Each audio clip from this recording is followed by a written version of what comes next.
breve historia de los juegos de mesa y su desarrollo en las culturas a través de los tiempos. Capítulo 4. La familia del ajedrez. Continuación y final. El ajedrez en la actualidad. Pese a la aparente perfección lúdica que se le atribuye y de la cual goza el ajedrez moderno, lo cierto es que probablemente este continuará desarrollándose y perfeccionándose con el tiempo. A fin de cuentas, y como es sabido, lo único permanente es el cambio.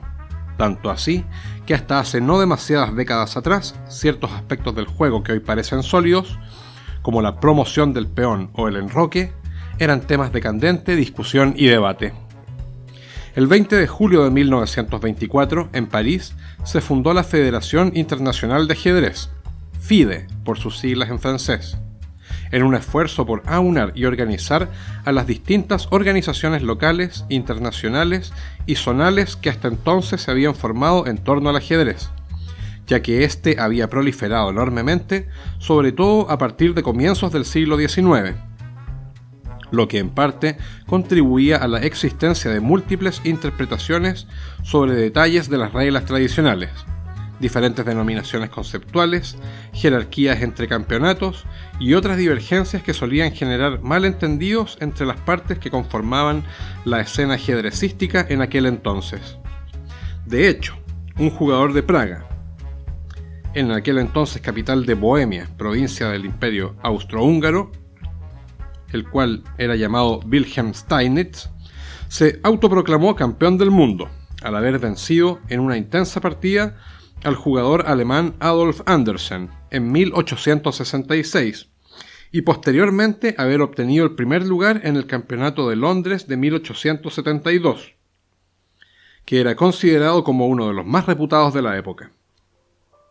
Lo curioso es que, según consta, al parecer a nadie llamó demasiado la atención tal cuestión, ni tampoco se objetó formalmente tal autodeterminación. Sin embargo, y más aún, constituye el antecedente más temprano del actual título de campeón mundial de ajedrez.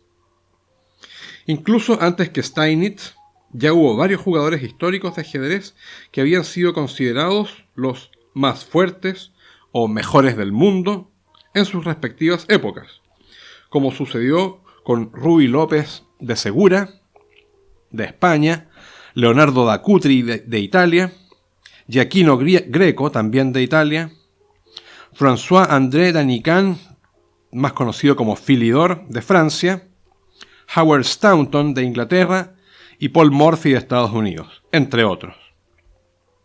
Actualmente, el juego del ajedrez está detalladamente descrito y normado por el reglamento que publica la FIDE, tanto para la versión amistosa del juego, es decir, como pasatiempo lúdico, como para las competiciones oficiales y federadas. El título de deporte ciencia, si bien es cierto ya goza de cierta antigüedad, se considera oficial solo desde 1999, año en el que el Comité Olímpico Internacional reconoció formalmente a la FIDE.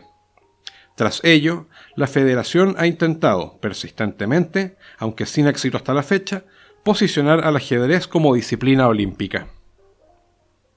Volviendo al asunto de los campeonatos mundiales, estas justas relativamente periódicas representan la actividad más relevante a nivel global dentro de la afición y oficio del ajedrez, cuya organización y campeones han gozado de gran relevancia, mucho más allá de lo meramente lúdico, trascendiendo hacia capas tan disímiles como la educación, la política, la ciencia e incluso la misma naturaleza humana, debido a las múltiples investigaciones en las que muchos de ellos han sido objeto de estudio para la determinación científica de las capacidades y límites del cerebro humano. La tabla a continuación resume a quienes han sido campeones del mundo y sus correspondientes periodos de regencia, pero no los años en que fueron celebrados los campeonatos, los cuales han solido tener una frecuencia bienal, pero con varias excepciones a lo largo de su historia, incluso periodos sumamente erráticos. El último celebrado se realizó en 2021, en Dubái, Emiratos Árabes Unidos. El anterior fue en 2018, en Londres, y el próximo está programado para realizarse el año 2023, sin que se sepa aún cuál será su ciudad sede. Vale mencionar que este libro fue publicado en enero de 2023. Tabla de campeones, nacionalidades y períodos. Wilhelm Steinitz, de Bohemia, Austria, entre 1886 y 1894. Campeones del campeonato único anterior a la FIDE, entre 1894 y 1943. Y Manuel Lasker, de Weimar, Alemania, entre 1894 y 1901. José Capablanca, de Cuba, de 1901 a 1927. Alexander Alekhine, de Francia, de 1927 a 1935. Max Euwe, de Holanda, de 1935 a 1937. Y Alexander Alekhine, nuevamente, de Francia, de 1937 a 1946. Campeonato FIDE, de 1948 a 1993. Vale mencionar que a partir de 1948, y con ocasión de la muerte del entonces campeón Alexander Alekhine, la organización del torneo fue asumida por la FIDE. Mikhail Botvinnik, de la Unión Soviética, desde 1948 a 1963. Vasily Smyslov, de la Unión Soviética, de 1957 a 1958. Mikhail Tal, de la Unión Soviética, de 1960 a 1961. Tigran Petrosian, de la Unión Soviética, de 1963 a 1969. Boris Spassky, de la Unión Soviética, de 1969 a 1972. Bobby Fischer, de Estados Unidos, de 1972 a 1975. Anatoly Karpov, de la Unión Soviética, de 1975 a 1985. Y Gary Kasparov, de la Unión Soviética, de 1985 a 1993. A partir del año 1993, y producto de la derrota que sufrió Gary Kasparov frente a su connacional Anatoly Karpov, Kasparov provocó un cisma dentro de la FIDE, creando una organización paralela y con su propio campeonato mundial, a la que se le llamó Clásico, entre los años 1993 y 2006. Campeones del campeonato clásico: Gary Kasparov, de Rusia, entre 1993 y el año 2000. Y Vladimir Kramnik, de Rusia, entre el año 2000 y 2006. Del campeonato de la FIDE: Anatoly Karpov, de Rusia, de 1993 a 1999. Alexander Halifman, de Rusia, de 1999 al 2000. Viswanathan Anand, de India, de 2000 a 2002. Ruslan Ponomaryov, de Ucrania, de 2002 al 2004. Rusman Kasimkhanov, de Uzbekistán, de 2004 a 2005. Y Veselin Topalov, de Bulgaria, de 2005 a 2006. Campeones del campeonato unificado, desde 2006 a la fecha: Vladimir Kramnik, de Rusia, de 2006 a 2007. Viswanathan Anand, de India, de 2007 a 2013. Y Magnus Carlsen, de Noruega, desde el 2013 hasta la actualidad.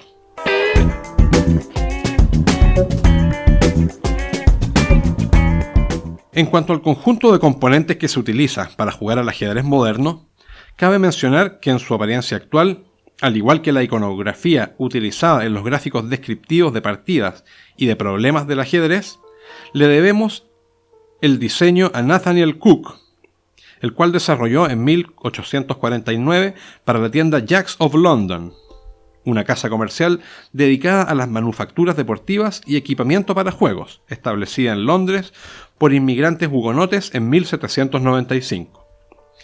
El conjunto creado por Cook es conocido como piezas Staunton, ya que fue hecho especialmente en honor a Howard Staunton, el maestro inglés de ajedrez considerado el jugador más fuerte del mundo entre 1843 y 1851. Antes que las piezas Staunton, existían otros múltiples diseños más o menos estandarizados, como el Selenus, el English Barleycorn el San Jorge, el Calvert, el Café de la Regents y el Centro Europeo.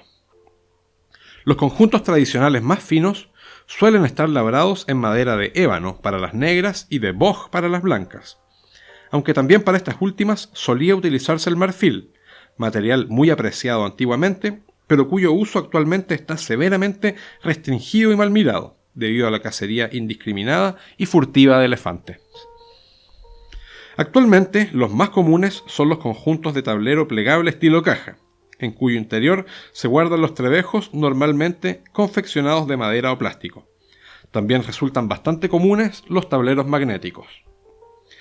Asimismo, durante los 70s y hasta los 90s proliferaron bastante los aparatos electrónicos de ajedrez, que permitían jugar partidas en solitario contra incipientes inteligencias artificiales. No obstante, con el desarrollo de la informática, estos han sido reemplazados por software para computadoras domésticas y actualmente por aplicaciones para juego en línea a través de Internet o provistas de sofisticadas inteligencias artificiales para el juego en solitario. El 31 de diciembre de 2019, la Organización Mundial de la Salud recibió la notificación de un conglomerado de casos atípicos de una neumonía de etiología desconocida que afectaba a trabajadores y asiduos de un mercado dedicado a los productos del mar, aves vivas y otros animales exóticos en la ciudad de Wuhan, provincia de Hubei, China. Una semana después, el 7 de enero de 2020, las autoridades de ese país confirmaron la identificación de un nuevo virus, de muestras obtenidas de los pacientes hospitalizados. Se trataba de una variedad beta de coronavirus, de la familia de los agentes SARS y MERS-CoV, con un 70% de congruencia genética con el SARS-CoV, el cual, según se especula, se habría generado a través de una zoonosis producida por el consumo humano de murciélagos silvestres vivos, animal que se cree sería su reservorio. Uno de los múltiples aspectos de la vida cotidiana que fueron afectados por la pandemia del COVID-19 entre los años 2020 y 2022 fue la práctica social de juegos de mesa, incluido por supuesto el ajedrez. No obstante, a su vez, significó un impulso significativo para el juego en línea a través de Internet, llegándose a desarrollar allí incluso los más importantes certámenes internacionales. Una de las plataformas favoritas utilizadas para tales efectos ha sido Chess.com, fundada en 2007 por Eric Allebest y Jay Severson, la cual dispone de múltiples servicios gratuitos y pagados disponibles en cerca de 60 idiomas. No obstante, esta posibilidad de juego en línea ha permitido la gestación de una de las polémicas contractuales más intensas que se hayan sobrevivido últimamente en el mundo del ajedrez federado, y que incluso ha trascendido hasta el mundo noticioso generalizado, dada por una acusación informal que el campeón del mundo, el noruego Magnus Carlsen, ha emprendido en contra del estadounidense Hans Niemann, por lo que se supone habría sido haber hecho trampa en una partida entre ambos, celebrada en el contexto de la Copa Sinquefield. Sin embargo, esta polémica se encuentra en pleno desarrollo en el momento que se escriben estas líneas, por lo que aquí no se dirá más.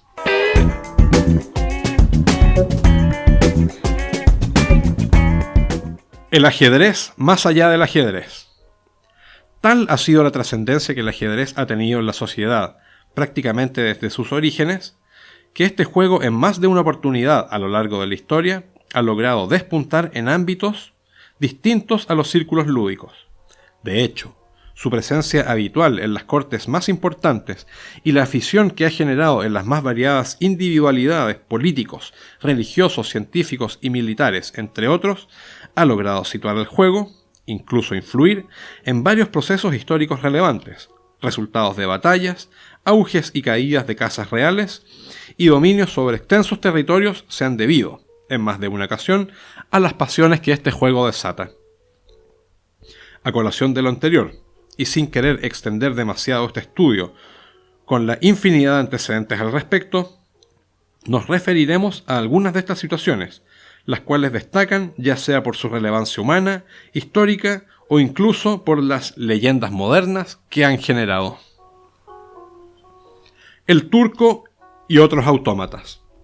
A partir del año 1769, un cortesano de origen húngaro llamado Wolfgang von Kempelen comenzó a exhibir una invención fruto de su ingenio, causando la maravilla de todos quienes la observaban. Se trataba de lo que supuestamente era un autómata con apariencia de turco, sentado frente a una mesa dispuesta con un tablero de ajedrez.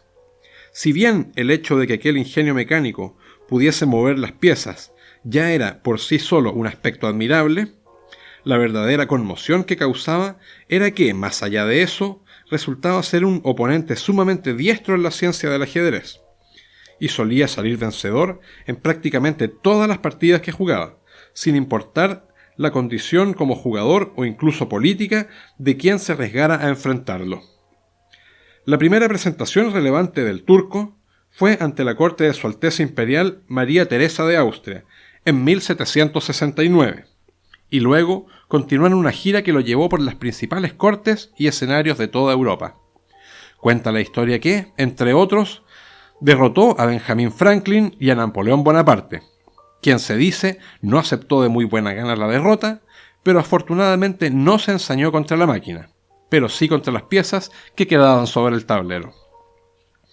Tras la muerte de su creador en 1804 y luego de numerosas giras de exhibiciones revestidas de misterio y misticismo en ciudades como París, Londres, Viena, Leipzig y Dresde, el autómata pasó por algunas manos e incluso cruzó el Atlántico hacia el Nuevo Mundo, en una gira de la cual no regresaría.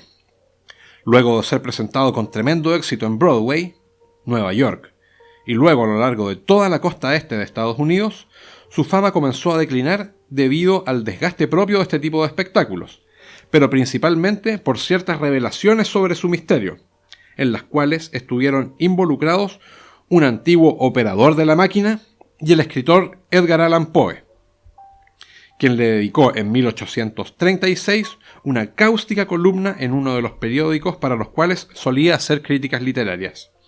A partir de entonces, el turco quedó relegado a presentaciones de baja catadura dentro del mundo del espectáculo y las variedades. Durante una fatídica gira por La Habana, Cuba, tanto su dueño como su operador de aquel entonces murieron por la fiebre amarilla, quedando el ingenio mecánico al arbitrio de ciertos postores hasta que acabó siendo donado a un museo en Filadelfia, donde en 1854, contando con 85 años de edad, el turco acabó consumido por las llamas en un incendio. Solo quedó el tablero, que afortunadamente había sido retirado y conservado en otro sitio. A pesar que el turco podía efectivamente desplazar las piezas desde un escaque a otro por medio de un brazo articulado y un sistema de pantógrafo, la gran verdad era que realmente era operado por una persona desde el interior del invento, constituyendo un fraude que constituyó uno de los secretos mejor guardados de la época y que fue objeto de intensas argucias políticas y palaciegas, generadas tanto por la vanidad, la envidia e incluso la ira que dicho misterio desataba. Conforme con las múltiples investigaciones realizadas sobre el turco, tanto en sus años de actividad como actuales, se ha llegado a definir que entre los ajedrecistas probables y ciertos que llegaron a manipularlo desde sus entrañas, es posible contar a Johann Allgaier en 1809, Alexander Dale en 1818, William Lewis y Elijah Williams en 1819, Jacques-François Moret en 1820, quien reveló el secreto de la máquina a Edgar Allan Poe, y por último Wilhelm Schulenberg en 1826. Pese a su aciago final, el turco no fue el único supuesto autómata jugador de ajedrez concebido como engaño para el espectáculo, aunque sí probablemente el primero y más famoso de todos. Entre los otros autómatas es posible destacar al misterioso Agib el egipcio, obra de Charles Hooper, el cual operó entre 1868 y 1926, realizando giras por Estados Unidos y Europa e incluso jugando a las damas por 10 centavos. Resulta interesante cierto halo de misterio existente sobre este caso, entre cuyos operadores, algunos de ellos manifiestan haber percibido extrañas sensaciones provenientes desde la máquina y comportamientos extraños en el autómata al momento de ser operado, aunque probablemente no serían más que argucias publicitarias una vez desvelado el fraude. Entre sus rivales vencidos destaca el presidente de los Estados Unidos, Theodore Roosevelt, mientras que entre sus operadores lo hace la figura de Harry Nelson Pillsbury, uno de los más fuertes y célebres jugadores estadounidenses, vencedor de grandes maestros como Steinitz, Lasker y Chigorin. Agib, el egipcio, tristemente corrió una suerte similar a la de su antecesor el turco, siendo consumido por las llamas en un incendio en Coney Island, Nueva York, el 15 de marzo de 1926. Otro autómata ajedrecista destacable dentro de esta saga de fraudes del espectáculo fue Mephisto, creación del ortopedista londinense Charles G. Gimple, que operó entre 1878 y 1899. Este ingenio adoptaba tan tenebroso nombre tanto por el rostro mefistofélico que exhibía entre terciopelos y sedas rojas, como asimismo la pata de animal rematada en una pezuña que constituía una de sus extremidades inferiores. A diferencia de El Turco y de Agib el egipcio, este autómata no escondía jugador alguno en su interior, y por lo tanto el público solía ser invitado al escenario para comprobar en detalle que no existía truco alguno al respecto. La verdad detrás de este impactante hecho estaba en que Mephisto era operado a través de mecanismos electrónicos y un rudimentario pero efectivo sistema de control remoto. Los dos únicos operadores conocidos de Mephisto fueron Isidor Gunsberg, un fortísimo maestro de la época, y Jan Tabenhaus, un ajedrecista polaco-francés que sustituyó a Gunsberg para la exposición de París de 1899, en la cual, desafortunadamente, la máquina desapareció misteriosamente sin dejar rastro alguno. Entre los logros más célebres de este intimidante ingenio electromecánico, cuenta el haber sido el primer autómata en resultar vencedor en un torneo profesional en su primer año de carrera, un torneo en la ciudad de Londres en 1879, y haber vencido al gran maestro Mikhail Chigorin, fundador de la Escuela Imperial Rusa de Ajedrez, considerado uno de los 5 jugadores rusos más fuertes de la época, y también probablemente el maestro menos exitoso contra autómatas fraudulentos, dada su derrota ante Agib el egipcio.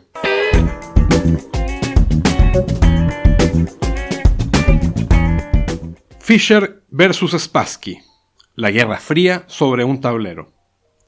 Con el debido respeto a todas aquellas víctimas mortales y morales involucradas directa o indirectamente en las intrigas, refriegas, combates y conflictos relativos a la polarización del mundo liderada por Estados Unidos y la Unión de Repúblicas Socialistas Soviéticas entre los años 1947 y 1991, se suele decir que la batalla más trepidante de aquella Guerra Fría no tuvo lugar en un campo de batalla, sino sobre un tablero de ajedrez.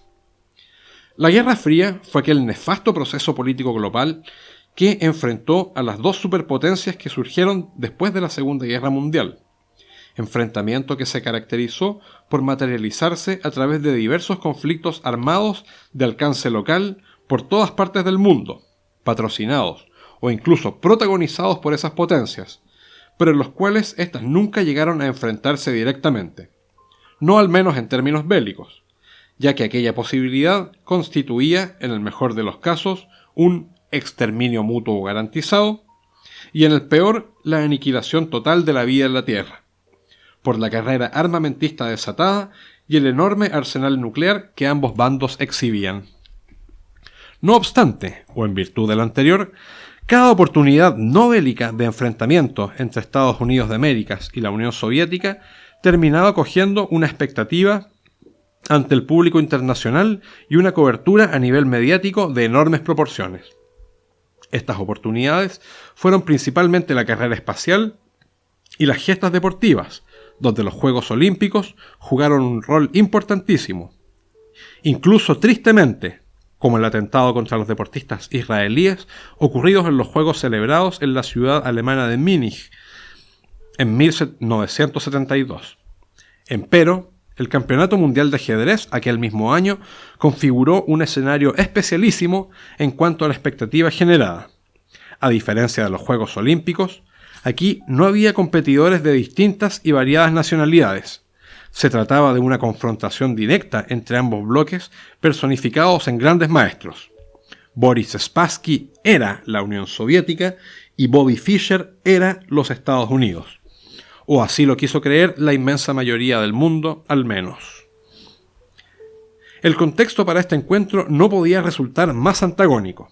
2 años antes, entre marzo y abril de 1970, se había celebrado en la ciudad de Belgrado, a instancias de la misma FIDE, un encuentro especial entre la selección de ajedrez de la Unión Soviética contra una selección del resto del mundo, conformada por los mejores ajedrecistas no soviéticos, en la cual resultó vencedora la Unión Soviética con un marcador de 20,5 contra 19,5 del resto del mundo.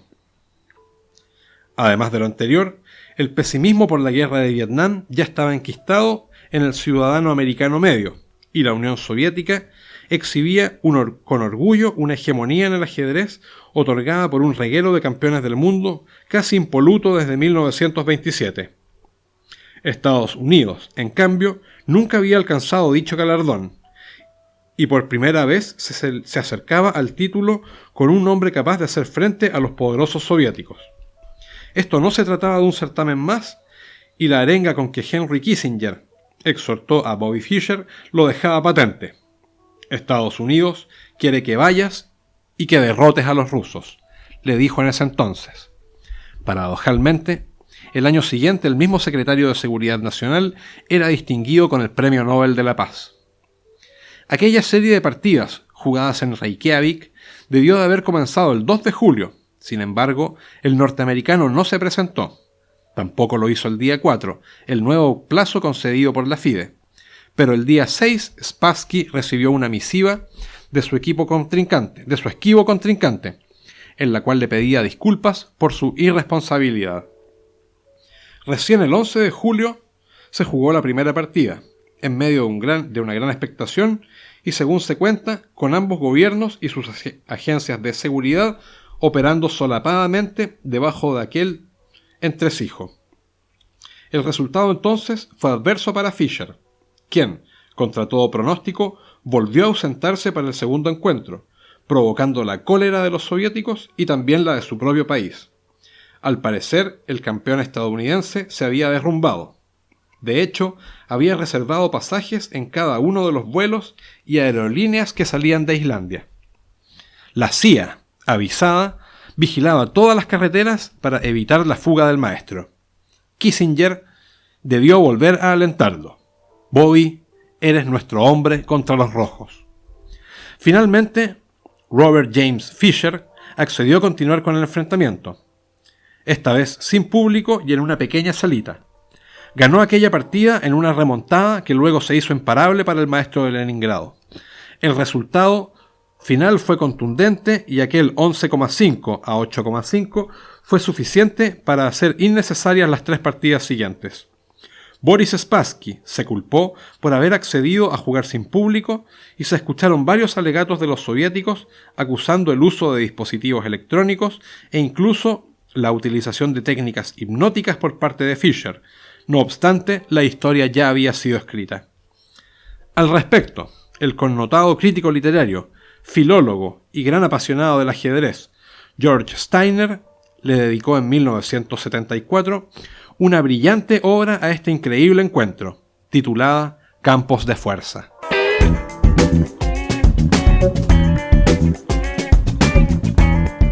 Deep Blue y la inteligencia artificial. El desarrollo de las inteligencias artificiales en informática representa uno de los puntos de inflexión más actuales en la historia de la humanidad y, por supuesto, también en la del ajedrez, llegándose a tal punto que la interrogante ¿hasta cuándo el hombre podrá continuar venciendo a la máquina?, se hace cada vez más apodíctica. Las primeras aproximaciones entre informática y ajedrez surgieron a partir de la década de 1940, de la mano de los estudios del matemático estadounidense Claude Elwood Shannon, como parte de ciertos estudios sobre cálculo de los movimientos de las piezas y las secuencias asociadas a ellos. Años más tarde, en 1948, apareció el primer programa computacional de ajedrez, Turochamp, cuyos cálculos debían hacerse de manera manual. Este programa fue una creación del investigador teórico-matemático Alan M. Turing y del economista David G. Champernowne, ambos ingleses, y de quienes el invento coge su nombre, los que se basaron fundamentalmente en los estudios del profesor Herbert E. Bruderer, quien a su vez había perfeccionado el trabajo original de Shannon. En 1956, el programador alemán Dietrich G. Prinz concibió un nuevo programa ajedrecista. Sin embargo, trabajaba con una variante reducida y menos compleja del juego, conocida como ajedrez anticlerical. De pronto, el dominio del ajedrez pareció convertirse en el horizonte por alcanzar por la informática, como prueba definitiva sobre la capacidad de predictibilidad de los algoritmos e imitación del raciocinio para máquinas, concepto que posteriormente fue denominado inteligencia artificial, por lo que comenzaron a aparecer diversas computadoras ajedrecistas, incluso verdaderas moles, como la increíblemente lenta Maniaci de 30 toneladas. Asimismo, el mercado fue irrumpido con los modelos domésticos para jugadores aficionados, que juntaban tablero, piezas y circuitos integrados. Incluso antes que Boris Spassky y Bobby Fischer se midieran en Reykjavik, en 1967 ya se había producido un enfrentamiento entre un software ajedrecista desarrollado por el Instituto de Física Teórica y Experimental de Moscú contra uno equivalente desarrollado en la Universidad de Stanford, California, en el cual el software soviético M20 venció por 3-1 al IBM 7090 norteamericano. Pero pese a todo el entusiasmo científico al respecto, tuvieron que pasar muchos años para que un programa computacional pudiese ser un oponente competente al enfrentarse a verdaderos maestros del ajedrez. Con enorme interés e involucrando importantes recursos, la compañía IBM continuó perfeccionando sus ordenadores ajedrecistas. Posterior a la saga del modelo 7090, adquirió a la Universidad Carnegie Mellon de Pittsburgh, Pensilvania, un prometedor proyecto iniciado en 1985 llamado Chip Test, que fue luego rebautizado como Deep Tough, o Pensamiento Profundo, y posteriormente Deep Blue, Azul Profundo, en 1989. El 10 de febrero de 1996, Deep Blue se enfrentó al entonces campeón del mundo, el ruso Garry Kasparov, encuentro en el cual la máquina sufrió una respetable derrota, ganando 2 de las 6 partidas jugadas. Más tarde, y luego de una serie de mejoras y ajustes, en la revancha jugada en 1997, el resultado fue favorable para IBM y su más reciente Deeper Blue, o Azul Más Profundo, quien finalmente logró vencer al campeón 3,5 contra 2,5. Kasparov, por su parte, declaró no encontrarse en su mejor forma. Al respecto, se ha llegado a estimar que el campeón era capaz de evaluar unas 3 posiciones por segundo. Deep Blue, en cambio, podía evaluar 200 millones de posiciones por segundo, integrando el funcionamiento de 512 subprogramas de ajedrez en forma simultánea.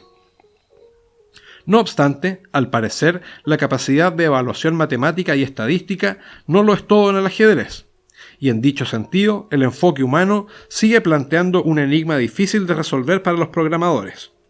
En 2002, la computadora preponderante entonces, la alemana Deep Fritz, empató 4-4 contra el entonces campeón del mundo Vladimir Kramnik, con quien volvió a enfrentarse en 2006 con mejoras considerables que redujeron su capacidad de evaluación a 8 millones de posiciones por segundo, pero que aumentaron su profundidad de rastreo a un promedio de 17 a 18 capas durante el juego medio, suponiendo una nueva generación para las inteligencias artificiales basadas en heurística, y de paso venciendo a Kramnik 4-2.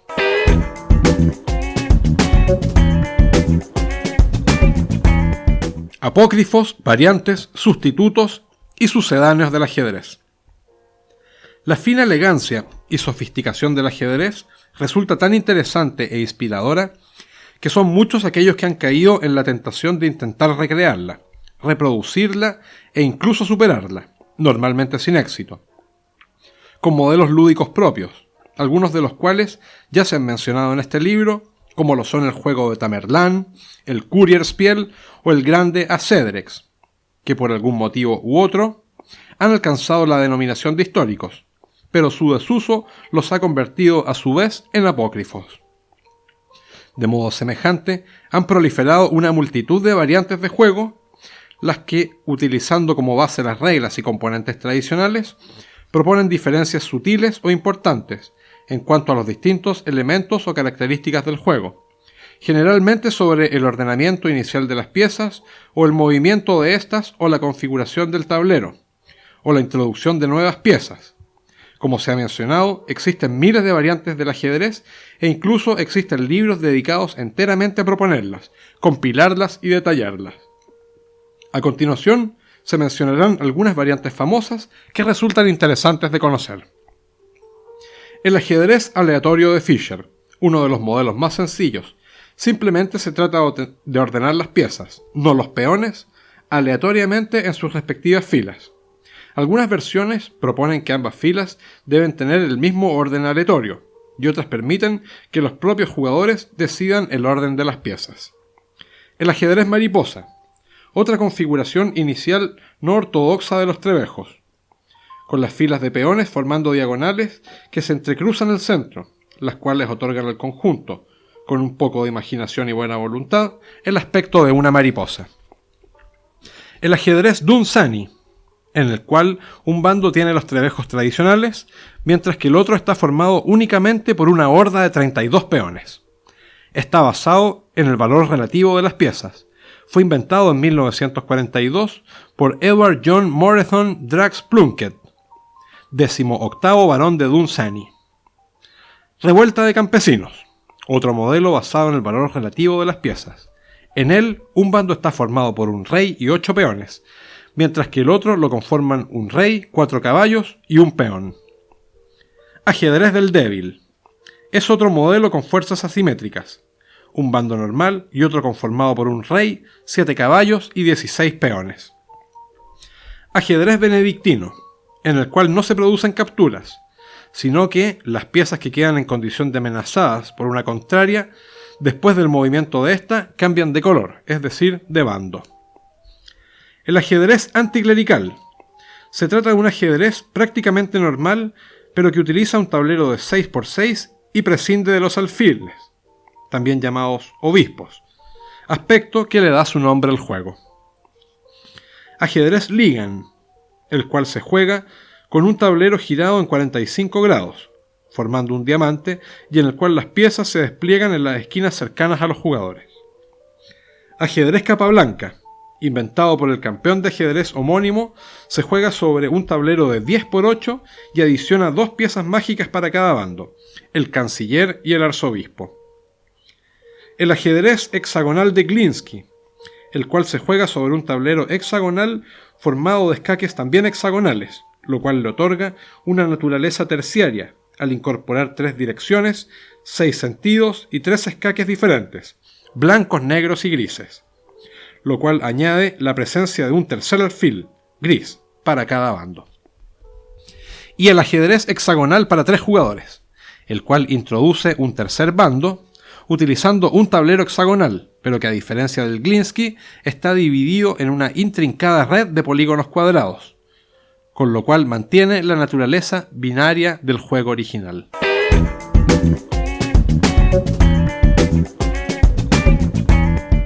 Asimismo, como sucede en economía, con los llamados bienes y productos sustitutos, definidos como aquellos que siendo distintos producen un efecto o satisfacción similar, cubriendo de dicha manera una misma necesidad, como podrían serlo el té y el café, o la relación existente entre los productos sucedáneos, que también cubren una misma necesidad, pero representan una alternativa menos deseada que la del producto original, como es el caso de la mantequilla y la margarina, en el mundo de los juegos de mesa también existen estas clases de juegos.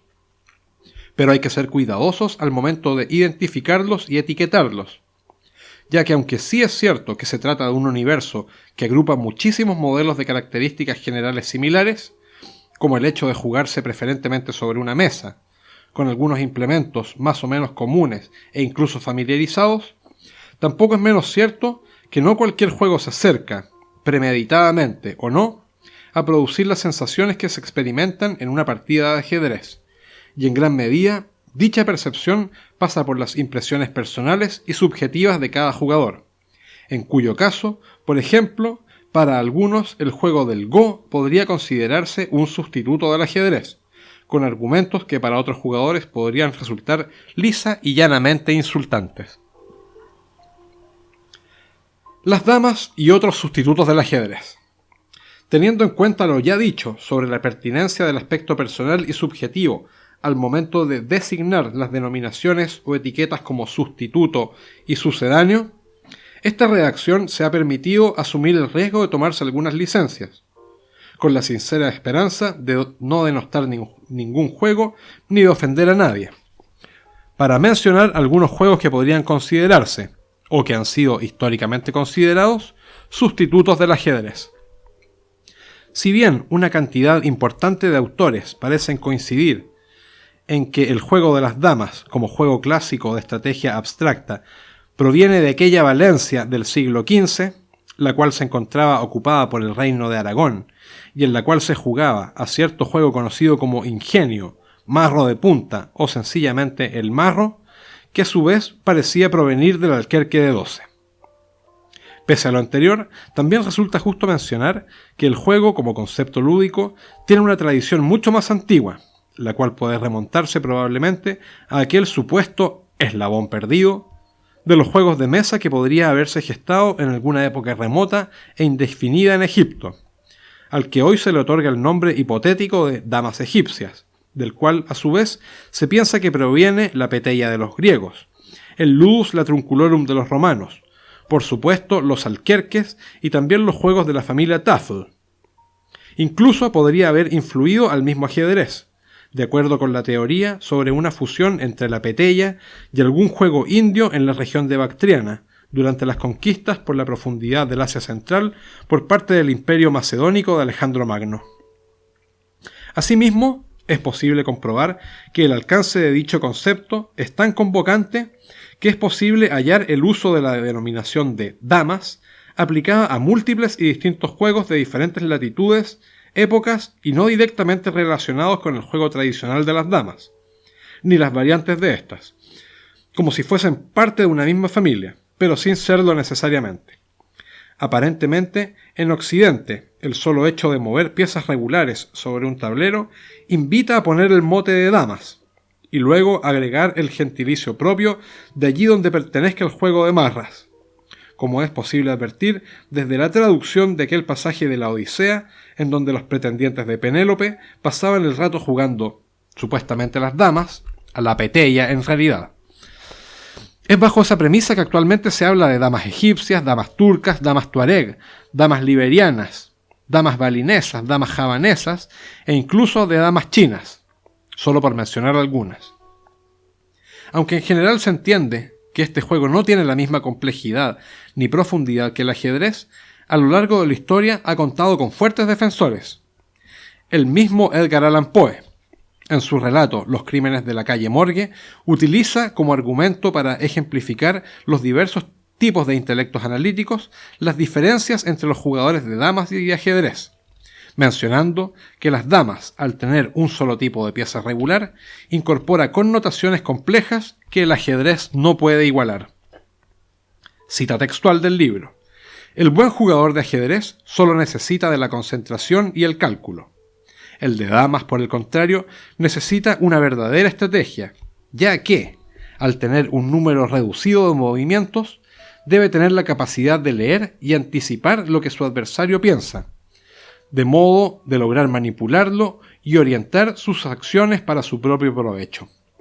Los crímenes de la calle Morgue, Edgar Allan Poe. Dicha situación resulta semejante a la diferencia existente entre el valor relativo que adoptan las piezas del Go japonés en comparación con las del ajedrez, a medida que se desarrolla la partida, como será analizado en el capítulo siguiente. En el ejemplar del 10 de enero de 1988 del periódico The State Journal Register de Springfield, Illinois, aparece una entrevista realizada al entonces campeón mundial de las damas, Marion Tinsley, en la cual hay una parte en la que el periodista sugiere cierta connotación negativa sobre la sencillez del juego, como una actividad de niños y de hombres viejos, ante lo cual Tinsley manifestó que existe en muchas ocasiones una parte importante de complejidad en cosas que, a primera vista, parecen ser tranquilas, modestas y simples. Suponemos que el mejor de la historia, como se ha llamado a Marion Tinsley, ha de tener razón. De hecho, resulta curioso el parecido conceptual existente entre su discurso y una frase vertida en cierta oportunidad por Sir Winston Churchill, devenida actualmente en aforismo. Todas las grandes cosas son simples, y muchas de ellas se expresan con una sola palabra: libertad, justicia, honor, deber, piedad, esperanza. La tradición oral indica que ambos juegos, damas y ajedrez, estaban circunscritos a ciertas castas sociales de la Europa medieval tardía, y hasta los años del colonialismo previos a la Gran Guerra de 1914, indicando que, generalmente, la práctica del ajedrez estaba reservada a los oficiales y altos rangos del ejército, mientras que la nobleza se reservaba para sí el pasatiempo de las damas. ¿Cierto o no lo anterior? Sí es cierto que en muchos círculos educativos se considera al juego de las damas como un escalón previo al aprendizaje del ajedrez. Se deja al lector la evaluación de estos antecedentes para que estime sus propias conclusiones al respecto. El juego tradicional de las damas se juega sobre un tablero de 10 por 10 escaques, con 15 piezas cilíndricas planas para cada jugador, las cuales inicialmente se colocan alineadas en las 3 filas más próximas a estos, ocupando únicamente los escaques oscuros. El movimiento de estas piezas es de un paso en diagonal y siempre en el sentido que las lleva hacia el borde donde despliegue el oponente, es decir, hacia adelante. Las capturas se realizan mediante la técnica del salto corto, igual que en el Alquerque de 12, con algunas reglas añadidas al momento de evaluarse la captura. Es obligatorio capturar siempre que sea posible, incluyendo las capturas sucesivas. Al existir alternativa, se debe optar por la que capture más piezas, lo que se conoce como principio de cantidad. Al existir alternativa, se debe optar por la que capture la mayor cantidad de damas, lo que se conoce como el principio de calidad. Las piezas capturadas se retiran una vez que la pieza captora ha terminado su movimiento, es decir, realizado todos los saltos o capturas posibles, lo cual infiere que las piezas previamente capturadas aún pueden bloquear posteriores saltos. La regla de soplar piezas, por no haber realizado una captura que era posible, no es parte de las reglas estándar del juego, pero en las partidas casuales o amistosas se puede convenir su uso antes de empezar la partida. Además, las piezas pueden ser ascendidas, promovidas o coronadas al alcanzar la fila del borde opuesto del tablero, otorgándosele la condición de dama, estatus que les otorga la capacidad de mover también hacia atrás. Esto es uno de los aspectos más relevantes del juego. Para indicar dicha condición, la pieza coronada se puede voltear para enseñar un lado con una marca o dibujo especial, pero es más común el montársele encima otra pieza previamente capturada por el adversario. El juego se gana al capturar la totalidad de las piezas del oponente o alternativamente bloqueando a las supervivientes, situación que se conoce como ahogado. El empate o tablas se produce cuando lo acuerdan los jugadores, normalmente al producirse un final en el cual no es posible resolver una condición de victoria.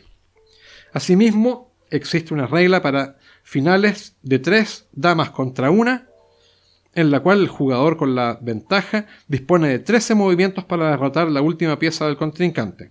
De no conseguirlo, se declaran tablas. En la actualidad, el juego permanece prácticamente intacto, con la salvedad que se ha hecho más popular el damero de 8×8 y 12 piezas para cada jugador, ya que resulta más práctico, más acotado y también el tablero sirve para jugar al ajedrez. Asimismo, aparte del juego tradicional, existen múltiples variantes de naturaleza local o nacional que modifican levemente ciertas reglas, las cuales también han llegado a popularizarse bastante en su propio ámbito, e incluso internacionalmente, desplazando en algunos sitios a las damas clásicas o tradicionales. A continuación repasaremos algunas de estas variantes nacionales. Las damas italianas. Es probablemente la versión con diferencias más sutiles en comparación con las damas tradicionales. Se juega con el tablero del revés, es decir, con escaque negro en la esquina inferior derecha de cada jugador. Además, solamente las damas pueden capturar otras damas.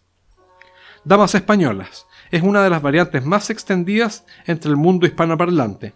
También se juega con el tablero del revés y las piezas coronadas tienen el mismo movimiento del alfil en el ajedrez, pudiendo capturar tanto por la técnica del salto corto como del largo. Damas americanas o checkers.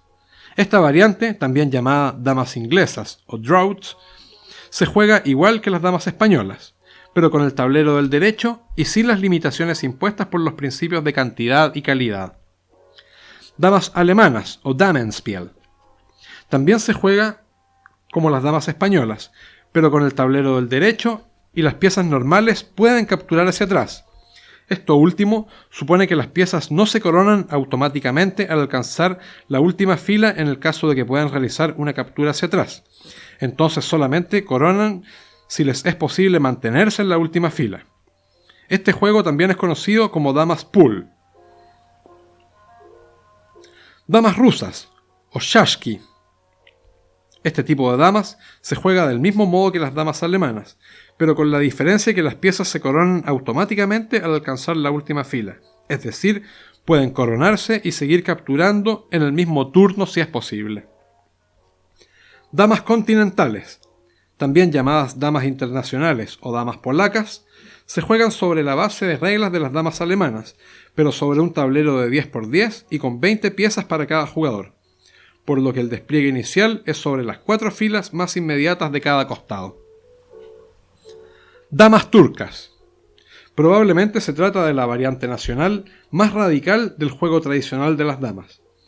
En las damas turcas los movimientos son verticales y horizontales, y por lo tanto se emplea la totalidad del tablero, los escaques claros y oscuros. Las piezas normales solamente avanzan o mueven de lado y solo las piezas coronadas pueden retroceder. Asimismo, las damas obtienen el movimiento largo, como las torres del ajedrez en este caso, y capturan por la técnica del salto corto o largo según sea el caso, bajo el principio de que capturar es obligatorio cada vez que sea posible, incluyendo el principio de cantidad si se debe escoger. El despliegue inicial también es diferente, dado que los jugadores deben alinear sus 16 piezas ocupando la segunda y tercera filas contadas desde su respectivo borde del tablero.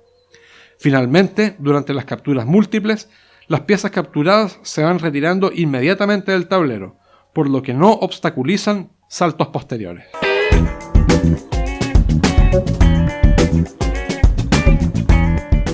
El juego del Bashny y el Laska. Bashny es una palabra en ruso que significa torres. Se trata de un juego que se conoce al menos desde el siglo XIX en Rusia y que representa una variación bastante particular de las damas rusas. Se juega sobre el mismo tablero, con las mismas piezas y en general el mismo conjunto de reglas, salvo las siguientes excepciones que no obstante generan un juego bastante diferente. En lugar de retirar las piezas capturadas, estas se van apilando debajo de la pieza captora, conformándose de tal modo una especie de torres. De ahí el nombre del juego. Cuando una de estas torres es atacada o saltada por una pieza simple o torre del oponente, solamente la pieza de la cúspide resulta capturada por el atacante y se coloca debajo de esta. Las torres son controladas por el jugador cuyo color coincide con el de la pieza de la parte superior. Si por motivos de capturas dicho color cambia, entonces la pieza atacada pasa a ser controlada por el otro jugador. El movimiento de las torres es el mismo permitido para la pieza que se encuentra en el nivel superior. Si es una pieza normal, entonces la torre se mueve y captura por medio del movimiento normal, hacia adelante. Pero si es una dama, entonces el movimiento y captura será la de aquella, es decir, como el rey en el ajedrez. La referencia más temprana que se tiene del Vashni la constituye un apartado titulado Vashni o Torres, como parte de una compilación de juegos llamada Colección de Juegos para la Familia y la Escuela, publicada en 1875 en San Petersburgo. Este juego llegó a ser conocido por el gran maestro internacional y campeón mundial del ajedrez, Immanuel Lasker, mientras disputaba algunos torneos en Moscú y San Petersburgo, oportunidad en que se alojó en la casa del destacado historiador e investigador David Ivanovich Sargin, quien también trabajaba como columnista especializado en juegos de mesa para algunos periódicos rusos de entonces. La amistad que de allí se cultivó entre ambos resultó bastante fructífera y relevante para el mundo del ajedrez. Sirvió a Sargin para acabar su más importante obra, La antigüedad de los juegos de las damas y el ajedrez, mientras que a Lasker le valió para su libro Los Juegos de las Naciones. Asimismo, en 1911, Lasker publicó y popularizó, valiéndose de su fama como campeón mundial de ajedrez, su propia versión del Vashni ruso, un ejemplar muy similar a la curiosa variante de marras de las damas rusas, modelo al cual le dio el nombre de Laska, una degeneración de su propio apellido, y a la que dotó de un tablero más pequeño y sofisticado, con casillas circulares ordenadas en 3 bolillos, pero que en realidad no dejaba de ser una simple alteración cosmética de un damero regular de 7x7 escaques, que sin embargo llegó a ser bastante popular en Europa y Estados Unidos.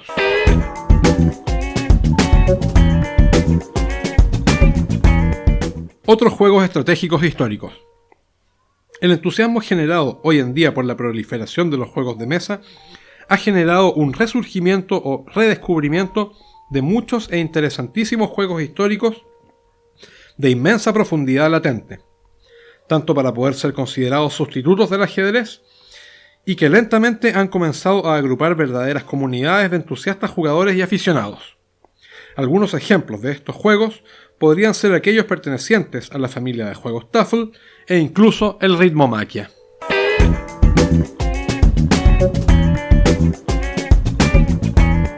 Sucedáneos del ajedrez.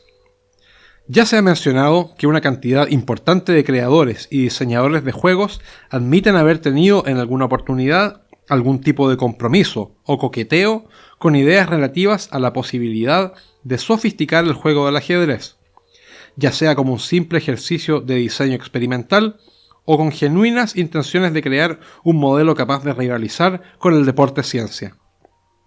Al respecto, en la actualidad existen innumerables ejemplares de estos juegos relativos al ajedrez, arreglos con mayor, menor o ningún grado de éxito, y en su inmensa mayoría tristemente relegados al más absoluto anonimato o al cruel olvido. Como ya se ha dicho, estos sucedáneos, modelos sofisticados del ajedrez, en muchas ocasiones han sido obra de diseñadores tanto profesionales como aficionados, pero en muchas otras ocasiones su invención también ha obedecido a otras diversas naturalezas, como tesis de grado en carreras de diseño e informática, o como fantasías construidas para adornar o dar profundidad a argumentos narrativos de ficción, como pueden serlo el ajedrez sigiloso, creado por el escritor Terry Pratchett para sus novelas de mundo disco, o el Dejarik, aquella especie de ajedrez sobre un tablero circular con figuras holográficas que había a bordo del halcón milenario en la saga Star Wars, creada por George Lucas, o el Tak, una especie de ajedrez perteneciente al universo de fantasía de las novelas de Patrick Rothfuss, entre otros. En ocasiones también han sido desarrollados como modelos informáticos creados para la diversión en casa, como lo fue el Archon, desarrollado en 1983 por Freefall Games para las consolas Atari de 8 bits. A continuación, una breve selección de algunos sucedáneos del ajedrez que han cosechado algún éxito o reconocimiento, y que a criterio del autor resultan a lo menos interesantes de conocer.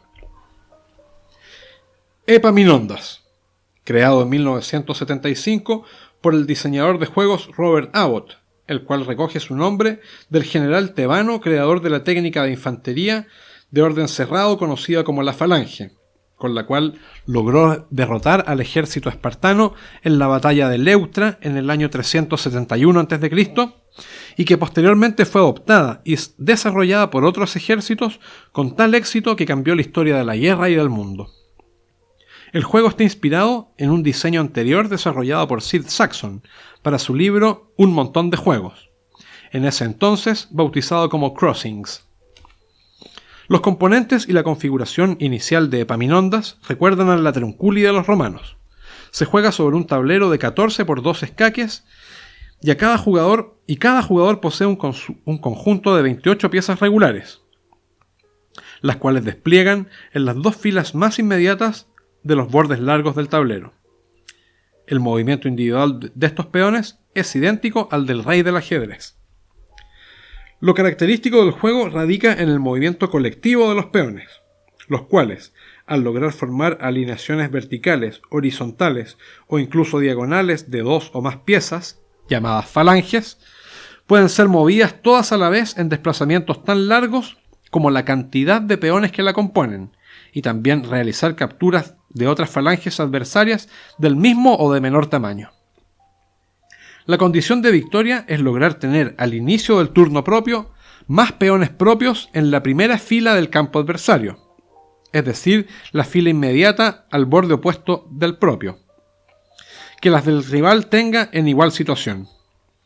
La premisa básica en cuanto al diseño de este juego era la de crear un modelo en la que fuese fácilmente apreciable el concepto lúdico de claridad, el cual se refiere a la facilidad de los jugadores para percibir su propia situación a cada momento de la partida, en aspectos tan variados como ventajas, desventajas, superioridad, puntos y áreas fuertes, debilidades, etc., cosa que en otros juegos, como el ajedrez, no siempre resulta tan evidente.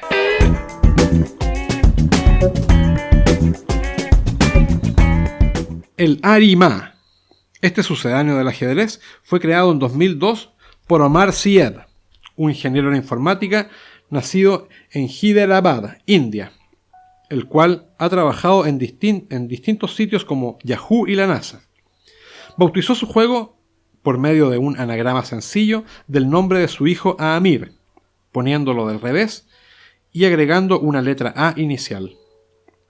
El conjunto de juego está compuesto por un tablero de 8 por 8 escaques, correspondientes a las casillas C3, F3, C6 y F6 en notación cartesiana, y un set de 16 piezas para cada jugador en su respectivo color, los cuales son oro y plata, las cuales son un elefante, un camello, 2 caballos, 2 perros, 2 gatos y 8 conejos. Si bien existen modelos comerciales, todo esto puede ser reemplazado con piezas de ajedrez normales, lo mismo que el tablero, en el cual solo deben señalarse aquellas casillas trampa. La diferencia más radical con el ajedrez la constituyen los movimientos de las piezas y la interacción entre estas. Cualquier pieza puede mover ortogonalmente de 1 a 4 casillas en un mismo turno, teniendo en cuenta que cada jugador dispone de un total de 4 pasos o movimientos por turno para mover de 1 hasta 4 piezas. Además de las capturas, Arima considera otro tipo de interacción entre las piezas de un bando y otro. Estas pueden empujarse, jalarse y congelarse entre sí. Sacrificando 2 pasos, una pieza puede empujar un paso a una pieza adversaria ortogonalmente adyacente, que sea de menor tamaño. Por ejemplo, un perro de plata puede empujar a un conejo de oro hacia la casilla siguiente, siempre y cuando esté desocupada, pasando el perro a ocupar la posición en la que estaba el conejo. Sacrificando también 2 pasos, una pieza puede jalar a otra adversaria, en las mismas condiciones mencionadas para empujar, en un movimiento en el que la pieza adversaria pasa a ocupar la casilla de la propia, mientras que ésta se desplaza a la casilla anterior, que debe estar previamente desocupada. Aquellas piezas que circunstancialmente han quedado en un escaque ortogonal y adyacente a otro ocupado por una pieza adversaria de mayor tamaño se consideran congeladas y no pueden ser movidas por su propio jugador mientras dicha situación perdure. Las capturas solo se producen cuando una pieza logra empujar a otra dentro de una casilla trampa. En cuanto a la disposición inicial de las piezas, esta es arbitraria y a criterio de cada jugador, debiendo desplegar en las dos filas más próximas a su propio borde del tablero. Las reglas dicen que primero despliega oro y después plata, ventaja de los plateados que se equipara con el movimiento inicial del juego, que también es para oro. La victoria de un jugador se produce cuando éste logra alcanzar con alguno de sus conejos al borde contrario del tablero. La premisa del diseñador para la creación de este juego fue la generación de un modelo lúdico que representara un desafío para las inteligencias artificiales frente a un jugador humano. De hecho, al respecto se creó un premio de $10.000, con reedición anual hasta el 2020, para aquel programador que crease una inteligencia artificial capaz de derrotar a un jugador humano competente en Arimaa. La inspiración para el desarrollo de este desafío fue el impacto y conmoción que causó en Omar Syed la derrota de Garry Kasparov ante la IBM Deeper Blue en 1997. La dificultad que interponía Arimaa para los procesadores informáticos estaba vinculada al sutil disfraz que otorgaba la mecánica de juego al factor fuerza, por una parte, y las posiciones estáticas en que solían estar basadas las inteligencias artificiales para evaluar posibles jugadas. Se suponía que las múltiples opciones del juego multiplicaban varias veces las posibilidades de jugadas y situaciones diversas en comparación con el ajedrez, logrando que, por ejemplo, una prospección con profundidad de 16 movimientos, la cual una inteligencia artificial de ajedrez podría adelantar 8 turnos, en el caso del Arimaa, se reducía a escasos 2 turnos. No obstante, el 18 de abril de 2015, la inteligencia artificial denominada Bot-Sharp venció 7-1 a los jugadores humanos seleccionados por la organización del desafío, llevándose $12.000 de premio. Pero más allá de las sutilidades existentes entre las inteligencias artificiales contra humanos, Arimaa sigue siendo un juego desafiante, interesante y divertido de jugar entre personas.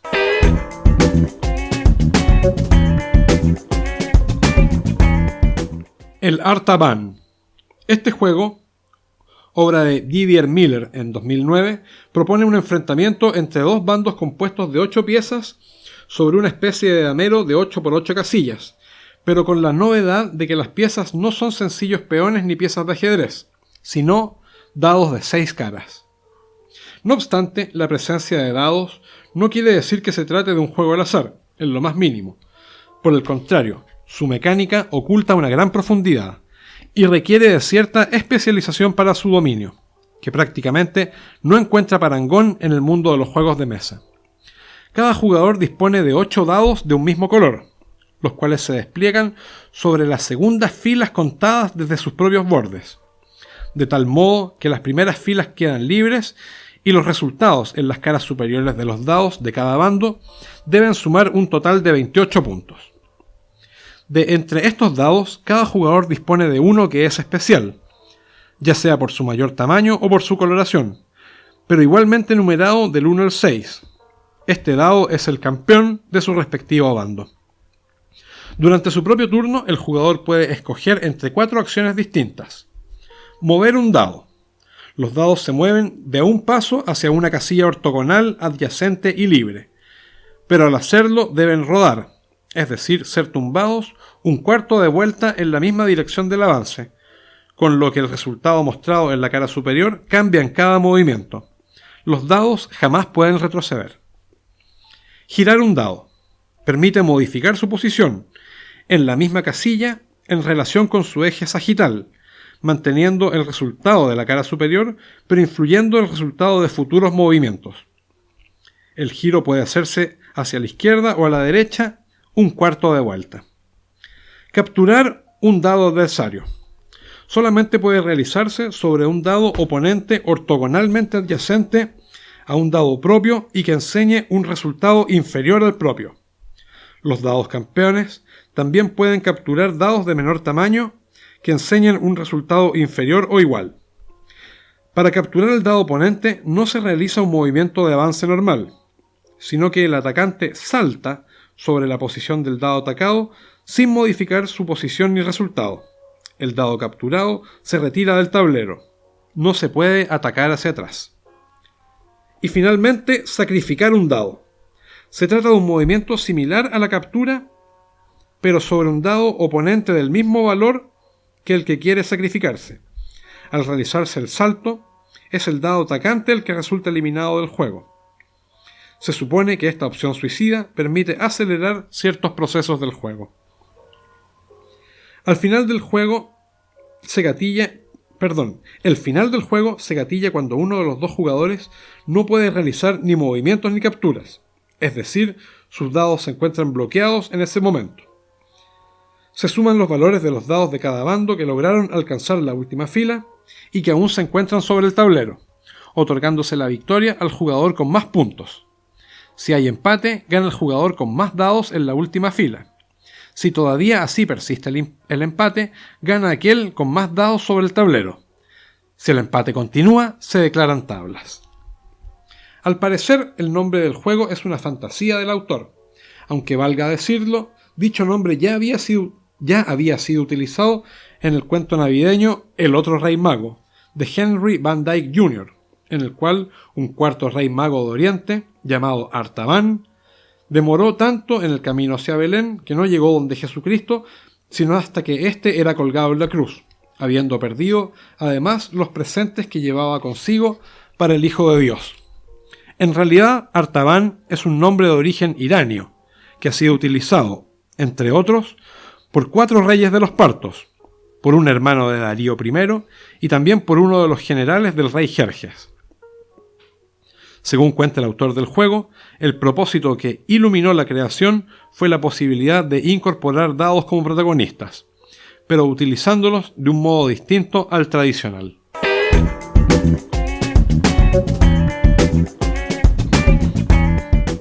Los problemas de ajedrez. Existen múltiples definiciones acerca de lo que es y no es un problema de ajedrez, la mayoría de ellas muy elaboradas, específicas y de naturaleza muy académica. No obstante, para el gran público basta con indicar que se trata de una representación de cierta situación o nudo ajedrecístico en un contexto fotográfico, que se presenta a un individuo para que encuentre la solución a un planteamiento sobre este. Es posible mencionar que aventurarse hacia los orígenes de los problemas de ajedrez sea algo, incluso más temerario, que hacer lo propio respecto del juego mismo. Aparentemente, el problema de ajedrez, propiamente dicho, más antiguo, es uno que se encuentra en el Libro de los Juegos de Alfonso X, el cual se cree que fue recopilado desde un episodio descrito en un manuscrito árabe del año 1140, conocido como Dil Aram, o el poema de la doncella, encontrado en la biblioteca del sultán otomano Abdul Hamid I. Aquel episodio describía una curiosa situación en la cual el sultán arriesgaba perder tanto su harem como a su amada, por una situación poco favorable en el juego del Shatrang.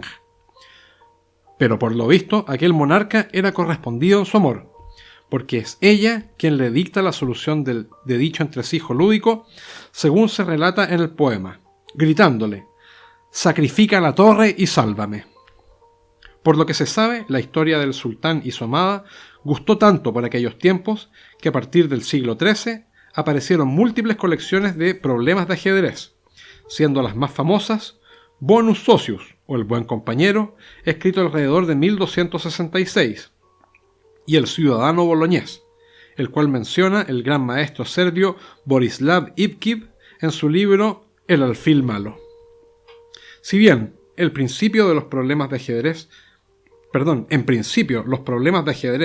fueron concebidos como una herramienta para el aprendizaje de jugadas de orden táctico, con el correr del tiempo se fueron popularizando hasta llegar a ser considerados y muy apreciados como pasatiempo lúdico, y dada su difusión como tal, coadyuvaron a generar interés en el juego por parte de la población. Sin ir más lejos, hasta hace no demasiados años atrás, resultaba común encontrar problemas de ajedrez en las secciones de pasatiempos en los periódicos. Sin embargo, actualmente han ido desapareciendo, probablemente reemplazados por la popularidad que los puzzles sudokus han cogido desde hace un par de décadas. Ya más puestos en el tema, en su Tratado Analítico de Problemas de Ajedrez, el doctor José Tolosa de Carreras señala que estos se tratan de una posición de piezas sobre un tablero, dispuestas para realizar y embellecer una idea o tema de mate, en un número determinado de jugadas que se anuncia de antemano. En los problemas, digamos canónicos, el objetivo normalmente es la resolución de un mate, jugado con piezas blancas, en un número determinado y exacto de movimientos.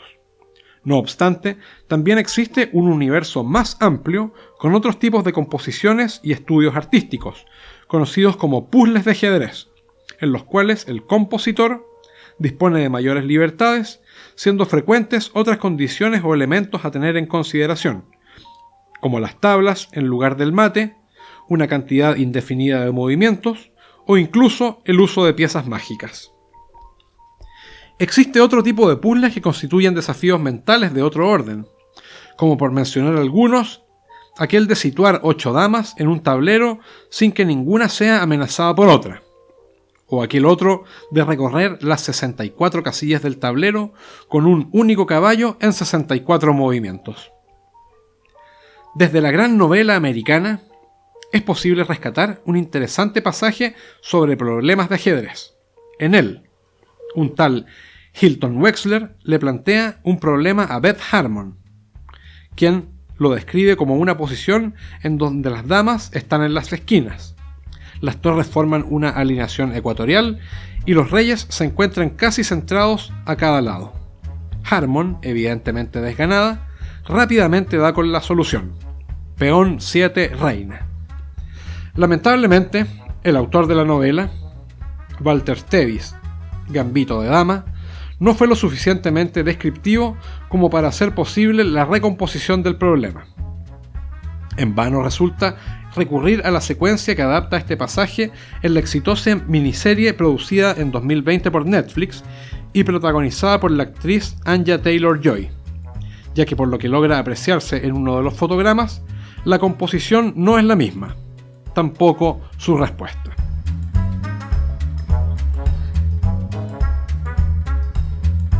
Y hasta aquí el episodio número 12 de esta breve historia de los juegos de mesa, y del capítulo 4 sobre el juego del ajedrez. A partir del siguiente episodio iniciaremos el capítulo 5 dedicado a los juegos de rodear orientales, como el Weiqi, el Go y el Baduk, entre muchos otros. Y recuerden que si quieren conocer más detalles sobre las diferencias entre los problemas de ajedrez descritos en la serie y en el libro Gambito de Dama, o saber más sobre los entretelones sobre los campeonatos de ajedrez durante la Guerra Fría, o conocer otro sucedáneo del ajedrez, de origen uruguayo, omitido en esta versión de audiolibro, los pueden encontrar en la versión física de la obra, la cual contiene mucha más información adicional y que se encuentra disponible en Amazon, cuyos respectivos enlaces se encuentran en la descripción de este video o podcast, según la plataforma de vuestra preferencia. Hasta el próximo episodio.